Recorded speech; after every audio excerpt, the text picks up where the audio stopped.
Hi, Neil Leibovitz here. And if you wonder why I always smile when I say that, is I feel like that Billy Mays guy from the OxyClean commercials. You know, Billy Mays here for OxyClean.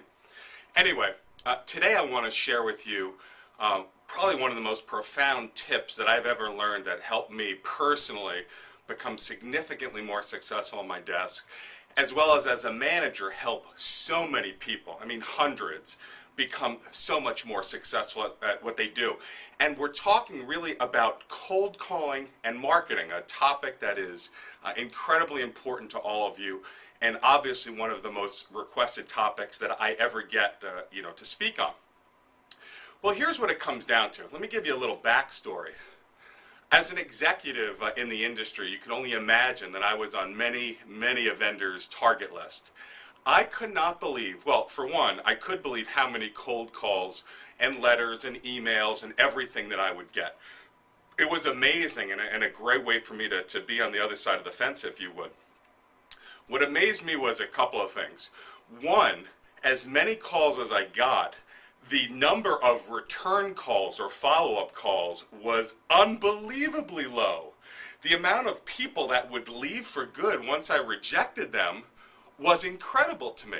Now, this isn't going to be a video about follow-up and how you need to make sure that you do it, because that's real important. But again, most of you, I bet, don't really follow up as much as you need to. So that is one thing that really amazed me. But if you take a step back, there's a reason why that happens. And this is something that I uncovered many years ago. And that's because their prospect list is too big. Now think about it.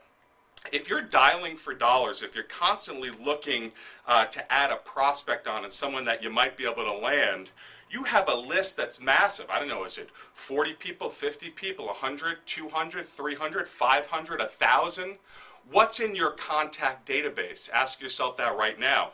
The odds are that it's just too big. Now, something went off in my head way back when, and it really came from a sales course that I took. It was a tremendously vigorous live and video session sales course. The internet wasn't around back then. And it was very provocative. And now it was for any industry. It wasn't geared towards ours. But this was the concept, and I want you to get this because it will change the way that you run your desk.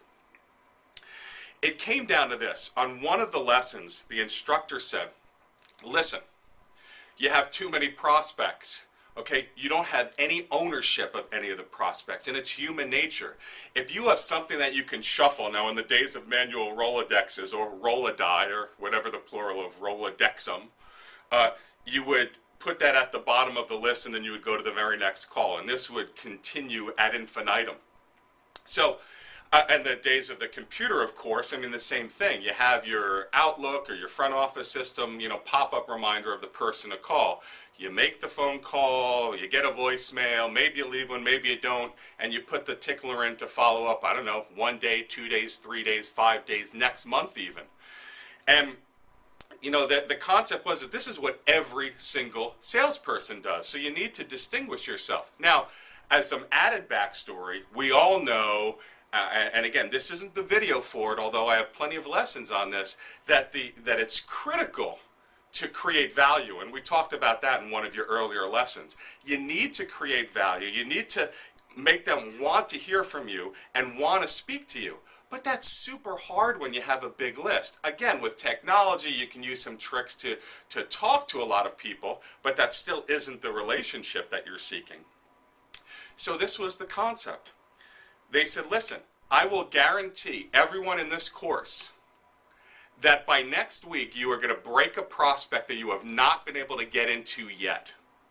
If you cannot get one, then I will refund your entire money for the course. Now, this course was expensive, and for me at the time it was a fortune, and something my company agreed to pick up half the bill. That's a story for another time. But how were they going to do it? Well, here's what they did. they said, listen, stop all this nonsense with all these prospects. It's crazy what you're doing. It isn't fun. Do any of you have fun when it's time to get on the phone in your marketing blocks or your call hour or your blitz time or whatever you want to call it, knowing that you have to make 50 connects or 100 connects or 13,000 dials or 1.21 gigawatts worth of energy used on the call? It isn't fun. Nobody likes to do it. That's at the core of everyone. If you do like to do that, I apologize if I'm offending you. It's just you're a little bit of a freak because we don't enjoy doing it. So if you can take ownership for one or two targets and prospects and make it a mission, a passion, a reason to get up in the morning to land that account, guess what will happen? You will land that account. Now, the premise goes even deeper. It says, what I want you to do for the next week, Mr. Student, is only focus on two prospects, two targets. Now, since they're going to be two, you need to make them good. I don't want you just to jump into this. I want you to think about the two that they're going to be. Now, again, it was for any industry. So, if you're selling commercial real estate, well, you better think of that target that has a lot of needs in commercial real estate. If you're a recruiter, you better think of that company that at least has openings or has a project going on, or they're temping, 40 people right now, something good, something worthwhile. Or, again, they have lots of temp and perm needs on an ongoing basis. So, think about who they're going to be and really think about it. And that in and of itself was worth the price of the course, because we do it all the time, but it really made you sort of hyper think, if you would, over the best prospects and the best targets. All right, so once you figured out who they're going to be, and that was fun, two targets. Now, they said your boss is going to want to kill you. You're going to break every rule that your firm has set up. And it's true. I mean, you had to, tick off, 100 dials that day, and I wasn't going to have 100 dials. But they said, look, especially if they're paying for the course, they have to trust you on this one, or it's an experiment, and to let you do your thing. Now, I was a branch manager at the time, so I really didn't have an issue with it. But man, was it fun. So what did it force me to do? So for the next week, and we met on Tuesdays, I think it was, all I could do was focus on landing those two accounts. Now, it didn't mean that you stopped servicing your other accounts. I still worked on placements. I still managed the temp and the perm team. I still, went on client visits with people. I didn't ignore my job. But when it came to marketing and new business development, all that I focused on for that week was two. Now, I knew, and this goes back to some other video trainings that I've had, I knew for me the best way to focus on the targets would be where the action was and where the leads are, and where I knew for a fact that there was a pretty high paying fee where someone already agreed. In my case, I was running a perm desk at the time. They were already agreeing to pay 25% from an accounting specialty firm, which is what I was, and the position was still open. All right, so I knew the hot leads where there was something going on was something that I could really land.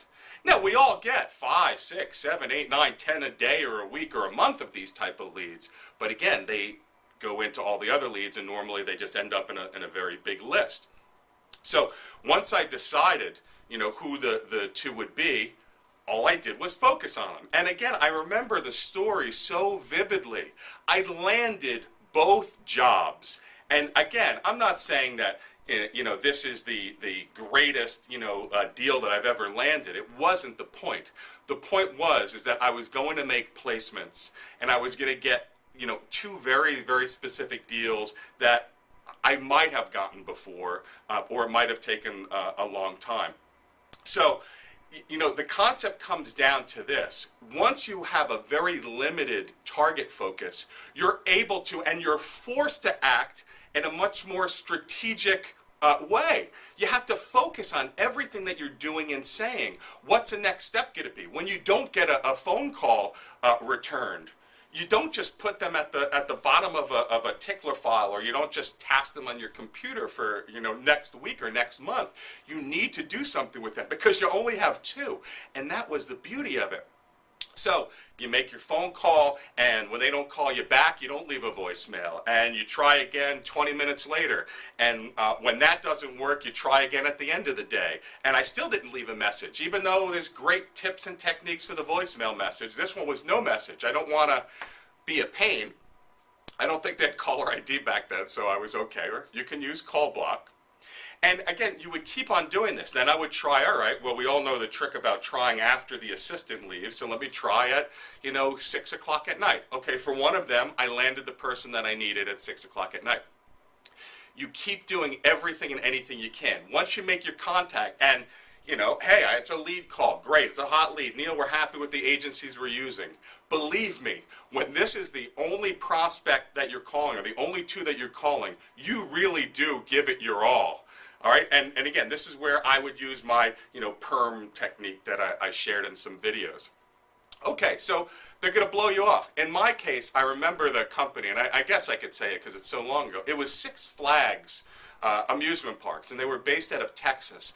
And I got a lead for a payroll manager in New Jersey, which is where I was based. It was super hard to find the right contact.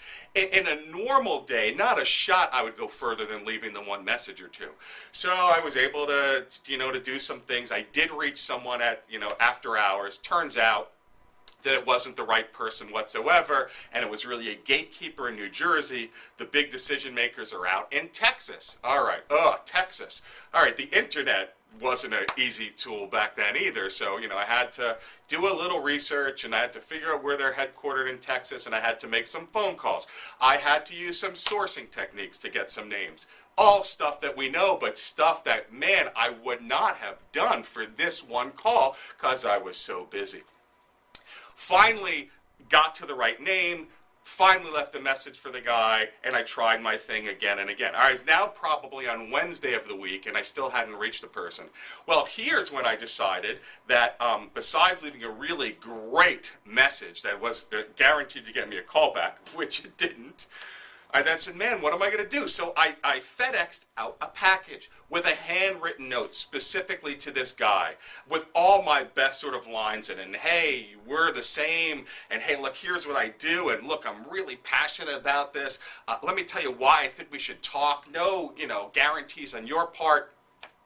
No, we know that you could send a FedEx out, and people always open FedExes, but how often do you do that? I didn't do it often because, for the reasons I've told you throughout this video. Well, I remember I was standing in the supply closet getting something, and it was, either that Thursday or even that Friday, and I got a call from the over the PA system that it was this guy's name, and I still remember his name. Neil, he's on line 2 for you. And I cannot begin to tell you what that felt like. So sure enough, I picked up the phone, and we had an unbelievable conversation. We had the fee issue, and I used the material that I've taught you in here. But long story short, I got the guaranteed send-outs. I had send-outs going out the next week, and I made that placement, and it was something like a $15,000 fee like that. And again, a huge light bulb went off. The other one was unbelievable, and it led to a very big client. I got presentations, and I don't want to take time up on the video. But that week was one of the most successful weeks that I've ever had. So when we all went back in a class, I was dying to tell my story, but I didn't get to tell it because there was a room full of people. Our class had, 30 people in it, something like that. Everyone had a success story that was unbelievable because all they did was do and take out all of their tricks, everything that they knew that they should be doing, and put it all into this one or two prospects. And some of the stories were unbelievable. Again, they're things that but we just don't do. There are people that knew where the prospect worked, so they actually just dropped by and asked if they could just talk to them for a minute. They actually waited out in the lobby until the person came down so they could just bump into them or say something. This is where they ended up calling people that worked in that company and asked if they would do them a favor and please give them an intro to this person. In today's world, it's when you would really use LinkedIn, really find people connected to your network that work in that company, ask what they can do to make the introduction. Lots of things again, that you know you should be doing, and you do it from time to time, or maybe all the time, but spread out. And here's a time where you just make sure that you do it. So again, what's the point? The point is that less is more, and it's more fun. It is the way that I ran my desk forever. It is why when I do videos and sessions and training on leads, I'm so passionate about it, because why does anyone want a cold call? Why does anyone want to dial for dollars? It sucks. And sorry if some of you are going to unsubscribe from me saying that, but it does suck. It does. And I wanted to do everything that I could to avoid doing the things that I hated, and I know that most of you do too. So here's another part, and this is for the managers out there, and this is for the people that are running the desks. Less is more in so many ways. I became famous in my company for being the manager that cut people's territories. It was one of the best, if not the best thing that I was ever able to do for some sales reps and again, people that actually had territories. Now, it was a nightmare, to be honest with you. I had people threaten to quit. I'm sure I had a person quit, maybe. I can't think of it, but people were very unhappy. It was a very stressful day when I had to sit down and explain that I'm taking their big territory and I'm cutting it in half, or I'm cutting it into a quarter, or they're getting a fifth or a tenth of what they had. I mean, they would die. I would explain to them the method to my madness, and that I would assure them that they're going to be much more successful. But everyone has this belief that the bigger the pie, the easier it is to get the same size slice. And it's just not true for the reasons that I've talked about. So if you run a territory, if you have carte blanche in your office, in your market to call anywhere, my advice is stop. Focus in, again, on a very specific niche, which is a whole different topic, or a very specific physical territory. It's tempting because you're going to get some hot leads that are out on the other side of the city or the other side of the town, but I want you just to focus on a very small area within your territory and take ownership for it. Follow up with them and do all the things that I've just talked about and all the things that are in your head. You will be more successful, period. The success stories are unbelievable. I've had people that have doubled and tripled their temp gross margin just by doing that, by cutting their territory into a quarter. And it's classic for small branches where there might be one outside sales rep or two outside sales rep, and the territories are divided equally amongst them. Well, you know, if you were to be able to have 8 or 9 reps in a crazy, busy market, then that's, what they should have now. Even if you only have one person, give them 1/8 of the market. It's smart. It also makes it easier in the future. If you can select your own market, don't wait for a manager to cut your territory. Cut your own territory. Perm desk, same thing.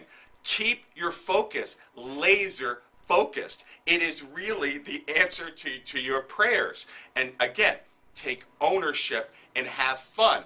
Now, again, you will probably want to add to your list. You probably enjoy the comfort of being able to task someone for another day and just, hopefully you'll keep dialing and then you're going to get that nice, receptive, warm call, and that's worth it to you. But it doesn't work, and you know deep inside that it isn't fun. So again, this is a video. I don't want to really take much more time on this video, and I appreciate the focus that it takes for you to watch these things. I talk a lot more about this in my recruiting system seminars. I'll talk more about it, for free online and all my training. But really, I want you to take a step back, and I challenge you to do what I just talked about. Do what I did when I took that course. I want you to think about your one big prospect or lead that you've been focusing on. And I'm not saying you need to drop everything else, but I want you to treat this one lead unlike anything else. I want you to throw out all stops. I want you to do everything you know that you should be doing. Looking at your database, finding all the candidates that have some sort of relationship with that company, going in on LinkedIn and doing a search under that company and seeing what you can get. See where this person's profile is posted and what information you can get off of the web. I want you to sign up for RSS feeds, or if you don't know what that is, news stories about that company. I want you to do everything and anything. I want you to create a value plan and proposition for that prospect. And by that, I don't mean a sales presentation. I mean, I want you to come up with, finding a great new software that you saw in a chat room about that industry, which will take you all of, 8 minutes to do, that they're too busy to do. And I want you to be able to present them with, hey, by the way, I don't know if you heard about this, it's getting great buzz in your industry for this. Look, I have nothing to do with it. I don't make any money on it, but you got to check this out. I want you to think of all of the things that you can do. The stores you're going to find, newsletters, maybe it's a video you found for them, and I want you to focus on that. And it will be amazing at what you can accomplish. I hope to hear about your success when you come back to this blog and add your comments. There's already some great comments that are showing up on the blog of people making more money already from some of this stuff. So again, I'm going to end this video right now. I hope you really own it and make it your own. And again, enjoy it, because it profoundly changed my personal professional sales life and my personal management sales life. So there's something out there for everyone. So like always, my friend, you know how this ends. I want you to sell like the wind. And as always, carpe diem.